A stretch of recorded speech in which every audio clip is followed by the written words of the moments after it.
नमस्कार, आप देख रहे हैं डीटीवी भारत और मैं हूं आपके साथ ऋतिक। खरमास के बाद बिहार में खेला होने की तो बात आप सबने सुनी, लेकिन खरमास से पहले ही खेला हो जाए बिहार में, इसको सुनकर, इसको देखकर बिहार के हर एक नागरिक हैरान है। मुद्दा, वजह अफसरशाही। बिहार में अफसरशाही को लेकर नेताओं ने पूर्व में भी आरोप लगाए, लेकिन कार्रवाई कोई नहीं हुई, कुछ भी नहीं किया गया। और आज एक बार फिर ताजा मामला देखने को मिला, जहां नरकटियागंज से महिला विधायक भारतीय जनता पार्टी की रश्मि वर्मा ने इस्तीफा दे दिया। अफसरशाही से परेशान थी, कई बार उन्होंने अपने आलाकमान को भी इस बात की जानकारी दी, सरकार के कान में इस बात को पहुंचाया, लेकिन उनकी एक न सुनी गई और अंत में थक हार कर महिला विधायक ने अपने विधानसभा सदस्य के पद से ही इस्तीफा दे दिया। लेकिन जैसे ही उन्होंने इस्तीफा दिया, सियासत फिर गर्म हो गई। विपक्ष को मुद्दा मिला और सत्ता पक्ष इस पर चुप रही। लेकिन अब जब बीजेपी की विधायक रश्मि वर्मा ने पद से इस्तीफा दे दिया है, अपने विधायकी पद से इस्तीफा दे दिया है निजी कारणों का हवाला देते हुए, तो इस पर अब बचाव करने के लिए अब बीजेपी के प्रदेश अध्यक्ष डॉक्टर संजय जायसवाल सामने आ गए हैं।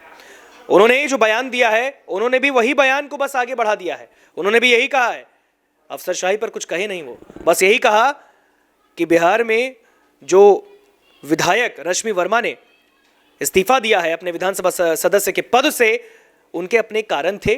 वो पारिवारिक विवाद में टिप्पणी को लेकर परेशान थी और इसी से परेशान में आकर उन्होंने सदस्य से अपने सदस्यता पद से ही इस्तीफा दे दिया विधानसभा के।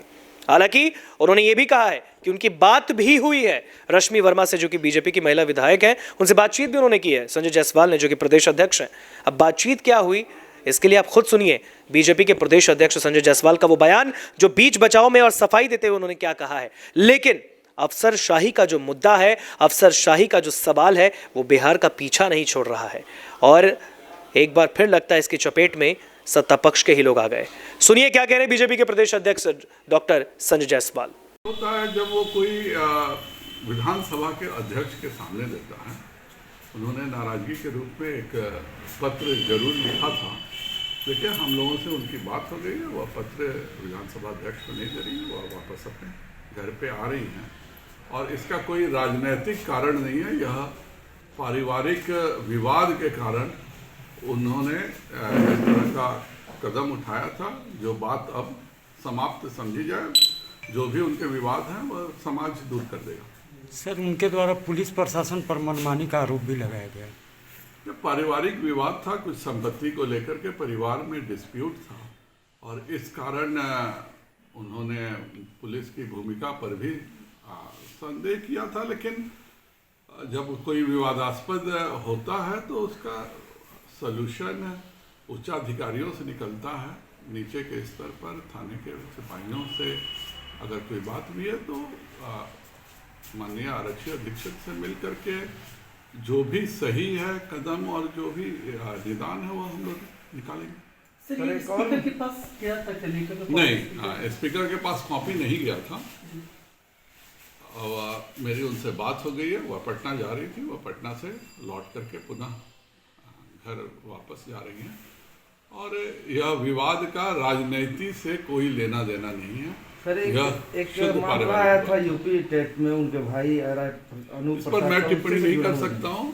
यह उनके परिवार के आपस के, उनके पति के भाइयों के विवाद के कारण इस तरह की कोई अवांछित टिप्पणी हुई थी, जिसके लिए उन्होंने तैश में आकर के अपना इस्तीफा लिख दिया था। टिप्पणी कोई बाहर का नहीं किया था? नहीं, कोई ये पारिवारिक ही आपस में पारिवारिक मामला है और परिवार के डिस्प्यूट से हुआ है। इसका किसी भी प्रकार राजनीतिक रूप से कोई संबंध नहीं है और इस बात को पूरे तौर पे समाप्त हो चुकी है।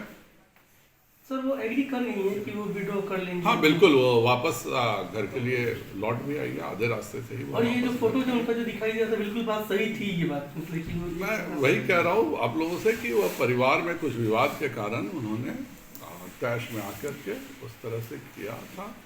वह बात को समाप्त समझा जाए। वो अपना पूरा कार्यकाल पूरा करेंगे, जब भी कोई पूछने की बात है। सर, कोई आपकी तरफ से मतलब कि पार्टी की तरफ से कोई एक्शन, क्योंकि इस तरह से कुछ तो मीडिया में एक पार्टी का इमेज तो खराब होना है। जब तक मैं उनसे मिल करके बात नहीं करता हूँ, इस पर मैं कोई टिप्पणी नहीं करूँगा।